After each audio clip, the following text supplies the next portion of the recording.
Un cordial saludo para todos aquellos que nos visitan en esta hora en nuestro canal de YouTube y en este espacio de Meditando en la Palabra. Le damos gracias al Señor por sus vidas y les invito a que allí donde se encuentran puedan orar juntamente conmigo en esta hora para colocar al Señor esta palabra que nos va a enseñar el día de hoy y que esta palabra haga un efecto especial en cada una de nuestras vidas. Les invito a que oremos. Padre, te doy gracias en esta mañana por todo lo que tú haces y lo que vas a seguir haciendo en nuestras vidas. Gracias por tu palabra, Señor, que va a ser enseñada. Te pido que esta palabra hable a mi vida y hable a cada una de las personas que van a estar escuchando esta palabra. Que tu Espíritu Santo ministre en cada uno de nuestros corazones. En el nombre poderoso de Jesús. Amén. Bueno, quiero invitarle a que me acompañe al Salmo capítulo 66. Salmo capítulo 66. Y vamos a leer desde el versículo 13 al versículo 20. Dice la palabra del Señor. Ahora vengo a tu templo con ofrendas quemadas, para cumplir los votos que te hice. Sí, los votos sagrados que hice cuando me encontraba en graves dificultades. Por eso sacrifico ofrendas quemadas a ti, lo mejor de mis carneros como aroma agradable y un sacrificio de toros y chivos. Vengan y escuchen todos ustedes que temen a Dios, y les contaré lo que hizo por mí. Pues clamé a Él por ayuda, lo alabé mientras hablaba.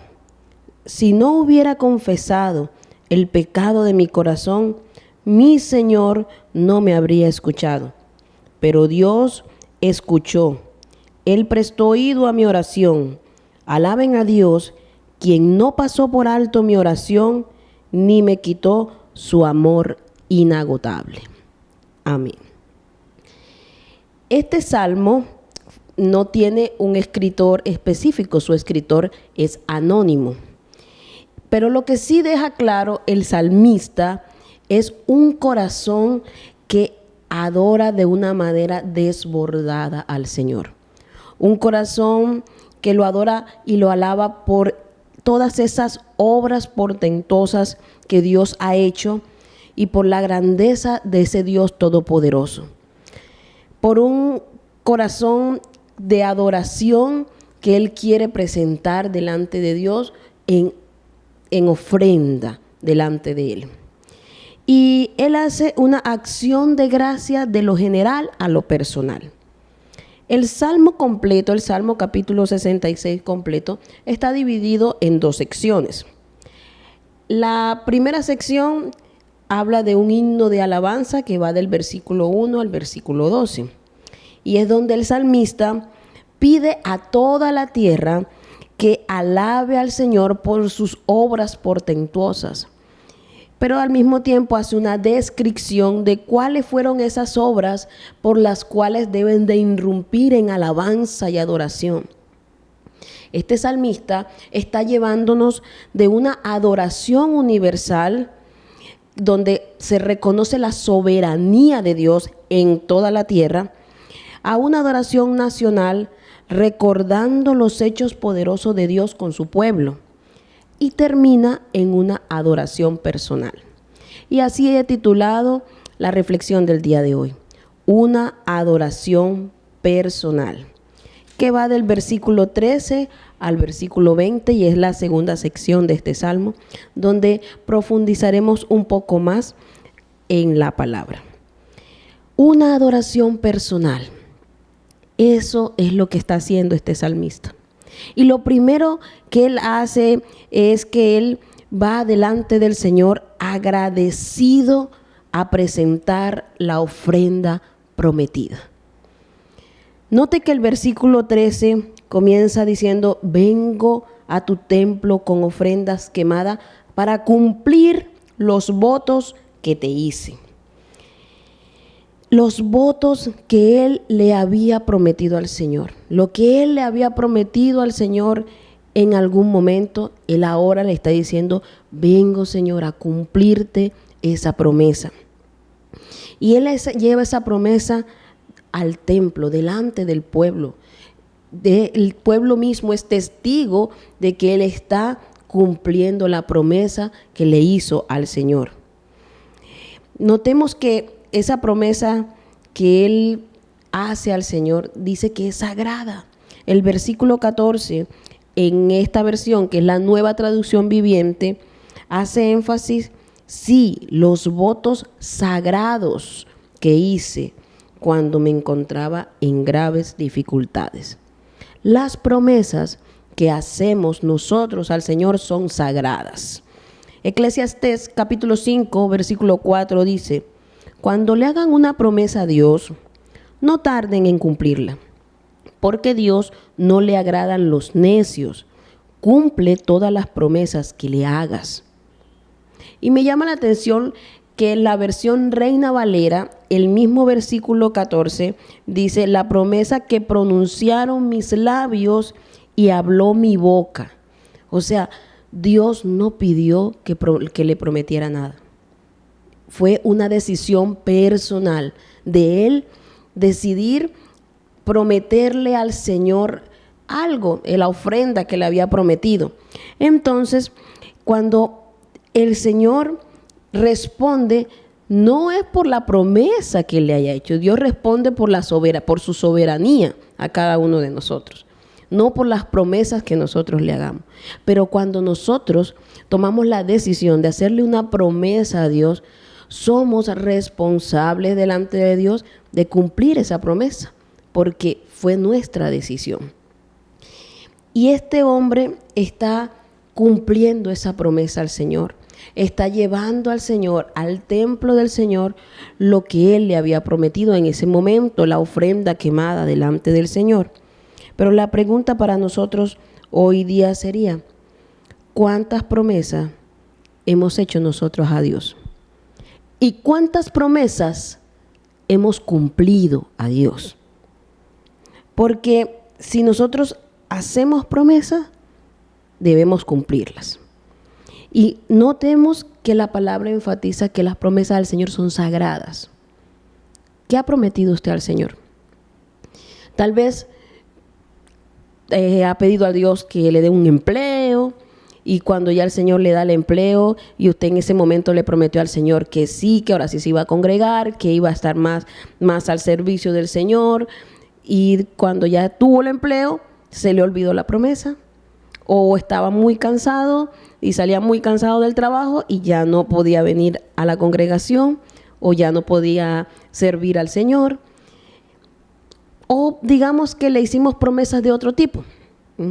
Puede ser que le dijimos al Señor que le íbamos a dar una ofrenda, que íbamos a ser fieles en nuestros diezmos, que íbamos a ser fieles en nuestras ofrendas, pero cuando ya llegó el dinero, teníamos tantos compromisos que se nos olvidaron las promesas a Dios. Y así de muchas promesas podemos hablar, de nuestra vida personal, de tal vez condiciones de nuestras vidas que hemos prometido que voy a cambiar, que voy a transformar en mí, y que no le hemos cumplido al Señor. Cada uno de nosotros se evalúa y mira qué tantas promesas hemos hecho a Dios y cuántas de esas promesas hemos cumplido. Y esta promesa que el adorador del Salmo lleva delante de la presencia de Dios, tiene una característica muy especial, y es que dice que es una ofrenda de gratitud. Él trae al templo esa ofrenda con regocijo delante de la presencia de Dios, porque el versículo 14 y 15 dan a entender ese regocijo y por qué Él está dando esa ofrenda con tanto regocijo. Volvamos a leer esos dos versículos. Dice, sí, los votos sagrados que te hice cuando me encontraba en graves dificultades.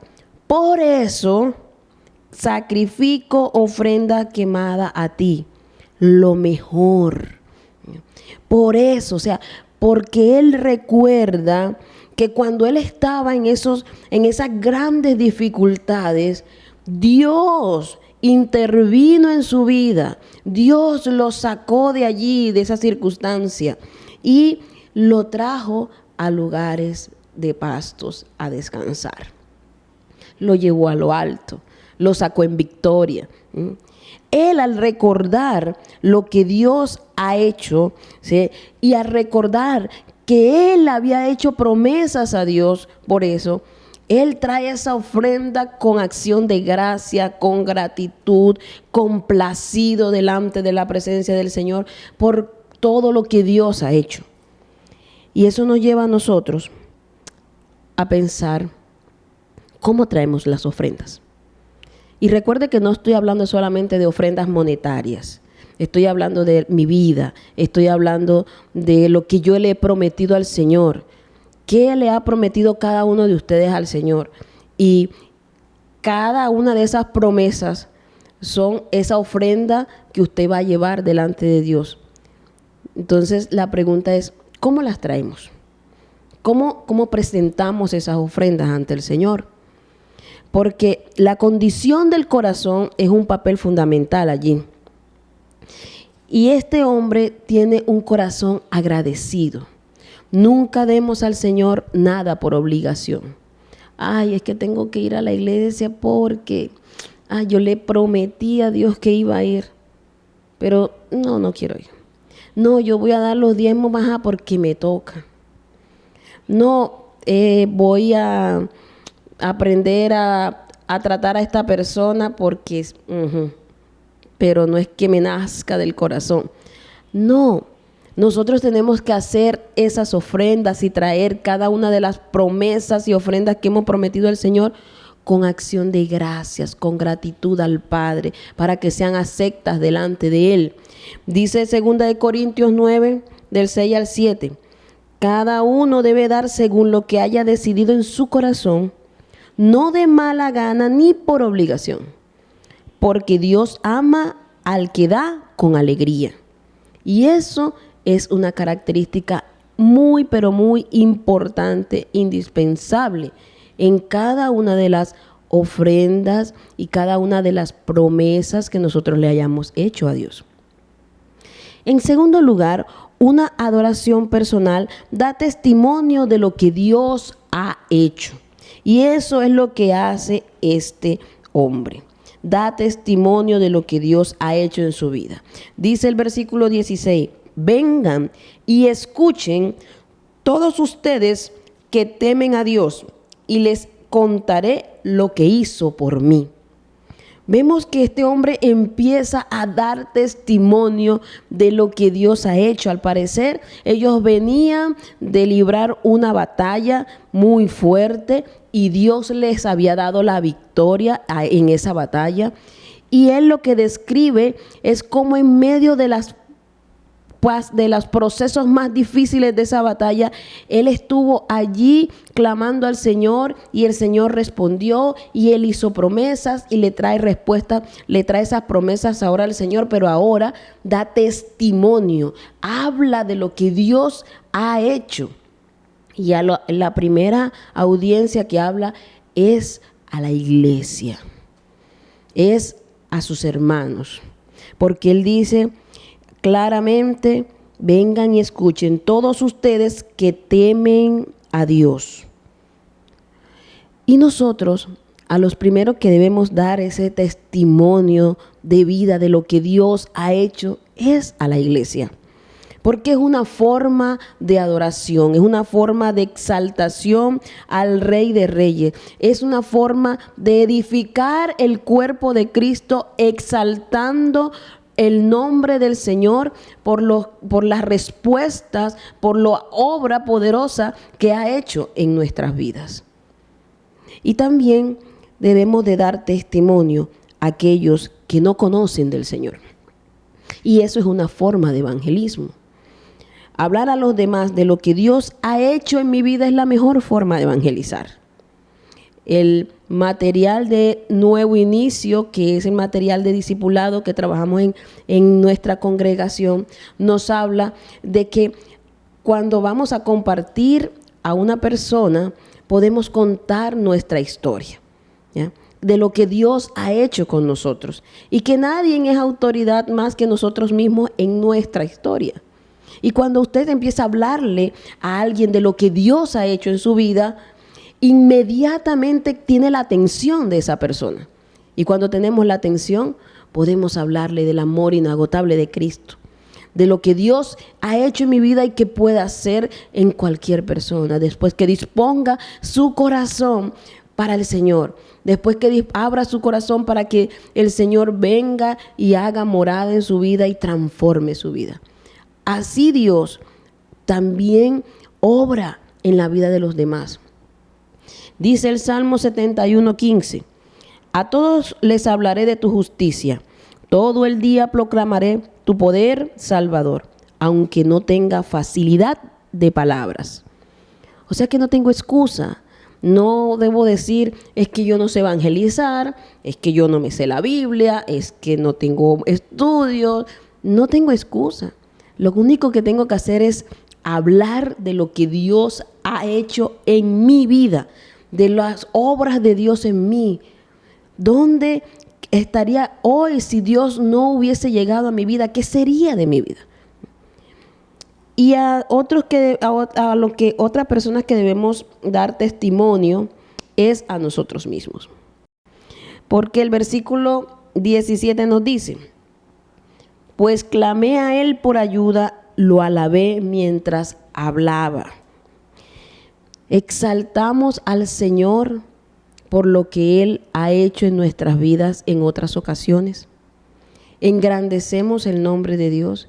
Este hombre estaba pasando en medio de una guerra, pero él dice que y clamé al Señor por ayuda, pero lo alabé mientras clamaba, mientras estaba allí, yo alabé su nombre, lo exalté, lo engrandecí. Señor Todopoderoso, el que siempre me ha ayudado, el que me ha rescatado, el que ha estado conmigo.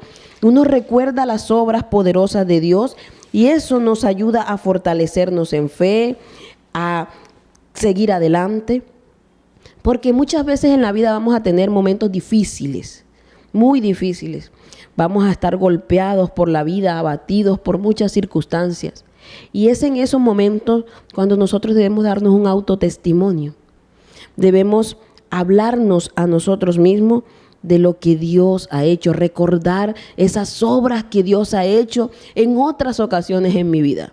Recordar de cuántas cosas Dios me ha librado, de cuántas cosas Dios me ha sacado, cómo Dios me ha levantado en medio de cualquier circunstancia. Y cuando recordamos esas obras poderosas de Dios a favor de nuestras vidas, entonces cobramos nueva fuerza, recordamos de quién hemos creído, recordamos que Dios es poderoso y que está con nosotros. Es allí cuando podemos decir lo que dice el Salmos 42:11.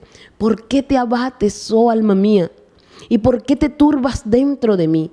Espera en Dios, porque aún he de alabarlo, salvación mía y Dios mío. Aún tenemos por qué alabarlo.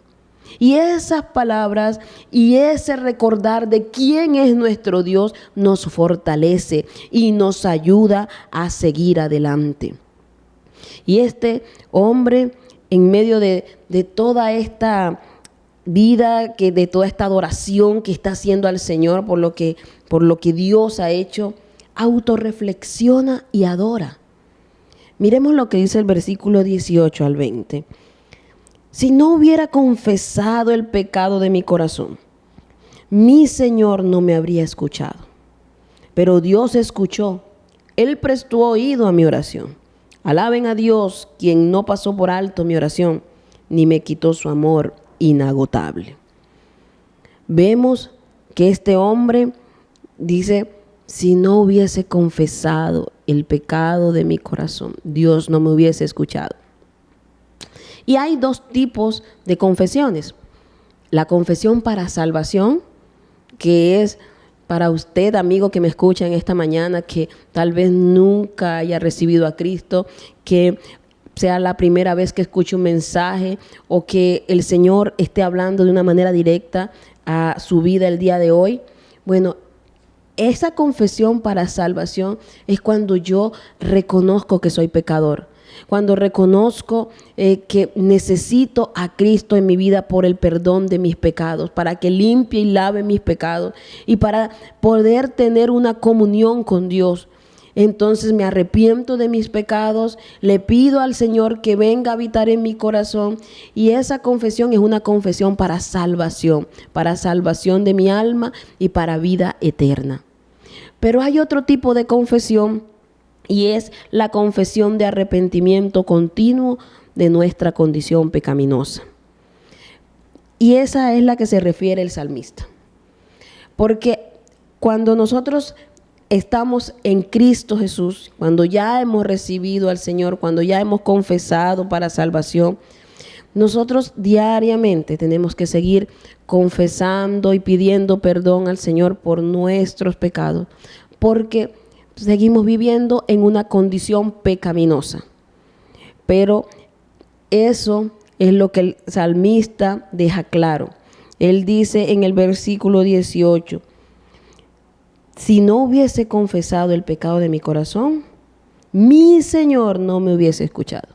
Él está exaltando y engrandeciendo el señorío de Cristo. Está reconociendo que el Señor es su Señor sobre él, que Él es su Salvador. Entonces es allí donde nosotros empezamos a decir, bueno, ¿por qué Él pide entonces perdón si ya el Señor está en él? Por su condición pecaminosa. Porque en medio de nuestra vida diaria, nosotros cometemos errores, fallamos, pecamos delante del Señor muchas veces y de muchas maneras. Y por eso es necesario que cada día de nuestras vidas lleguemos delante del Señor y pidamos perdón. Santiago 4, capítulo 3 dice, cuando piden no reciben, porque piden con malas intenciones para sus propios placeres. Y entonces, ¿cuál es la intención del corazón cuando llegamos a orar? Cuando pedimos al Señor algo. ¿Lo estamos pidiendo de verdad porque queremos exaltar su nombre? Porque lo que vamos a hacer es glorifica el nombre del Señor, es para su gloria, o es para mis deleites personales, o es para complacer mi vida. Porque ¿cuál es la condición del corazón con la cual yo estoy haciendo esa petición? Y muchas veces tenemos que autorreflexionar nosotros mismos y decir, Señor, perdóname por todos mis pecados. Y no solamente son pecados visibles, son todo tipo de pecados. ¿No? Los pecados de mis pensamientos, los pecados de mis palabras, de mis acciones, cómo me comporto yo, cómo trato a mi familia, cómo trato a mis hijos, al esposo, a la esposa, cómo trato a mis compañeros de trabajo, cómo trato a mis vecinos, reflejo a Cristo a través de mi vida, a través de mis palabras, reflejo yo al Señor. Todas esas cosas, de una u otra manera, nosotros vamos equivocándonos y vamos cometiendo errores que tenemos que llegar a autorreflexionar y decir, Señor, perdóname por esto, por aquello, por lo que hice, incluso por lo que no hice, que debía haber hecho. Debemos pedir diariamente al Señor perdón por nuestros pecados, tener un arrepentimiento continuo por nuestra condición pecaminosa, porque vivimos en una tendencia pecaminosa, pero recordar lo que dice Primera de Juan 2:1, que abogado tenemos para con el Padre, a Jesucristo el justo, quien nos limpia y nos perdona de todos nuestros pecados y de nuestra maldad. Y eso nos hace actos delante de Dios. Pidamos perdón por todo lo que hayamos cometido, y esa oración tendrá lugar en la presencia de Dios, porque eso es lo que reconoce el salmista. Pero Dios escuchó. ¿Por qué escuchó? Porque Él se arrepintió, porque Él pidió perdón. Él prestó oído a mi oración y por eso lo alaba. Termina diciendo, alaben a Dios, quien no pasó por alto mi oración, ni me quitó su amor inagotable, porque el amor de Dios por nosotros es inagotable. A pesar de que nos equivoquemos, que fallemos, Él siempre está para nosotros. Concluimos y pensemos un poco cómo está mi vida personal, cómo está mi adoración personal. ¿Son gratos los dichos de mi boca y la meditación de mi corazón delante del Señor? ¿He cumplido todas y cada una de las promesas que yo decidí hacerle al Señor? ¿He hablado a los demás de las obras poderosas de Dios en mi vida? ¿O me he hablado a mí mismo de esas obras y he glorificado al Señor? ¿Son mis oraciones aquellas que el Señor acepta cuando yo humildemente en mi corazón voy delante del Padre reconociendo mi condición y pidiéndole perdón por cada uno de mis pecados, pero apartándome de ellos y cada día buscando ser más como el Señor? ¿Será que todo esto nos lleva a nosotros a revisar nuestras vidas y mirar si es una verdadera vida de adoración personal? Porque podemos adorar a Dios en todos los lugares. Podemos ir a plazas y adorar a Dios a nivel general, venir a la iglesia y adorar a Dios. Pero cuando voy a mi vida personal, ¿adora mi vida a Dios? Una verdadera adoración personal lleva a una iglesia a adorar, lleva a una ciudad a adorar y lleva a una nación a adorar. Y desata un avivamiento. Entonces, tiempo de revisarnos cada uno de nosotros y mirar si nuestras vidas son una vida de adoración personal al Señor. Y si hay personas que nos escuchan, que por primera vez escuchan este mensaje o que la palabra ha hablado a su vida, yo le invito que usted pueda, allí donde está, tener un tiempo con el Señor y confesarle al Señor sus pecados, reconocer que somos pecadores, que es pecador, que necesita la sangre de Cristo limpiando sus pecados, que necesita comunión con Dios y que esa comunión solamente viene a través de Jesucristo. Reciba al Señor en su corazón, ábrale el corazón al Señor y deje que Dios transforme su vida, porque Dios es un Dios poderoso que transforma, que cambia, que siempre nos va a dar lo mejor. Y si usted decide hacer esta oración, puede comunicarse con nosotros en los teléfonos que le van a aparecer en pantalla y con todo gusto nosotros estaremos prestos para ayudarle en su proceso de crecimiento espiritual. Que el Señor les bendiga y que su palabra siga obrando en nuestras vidas. En Cristo Jesús le doy muchas gracias. Amén.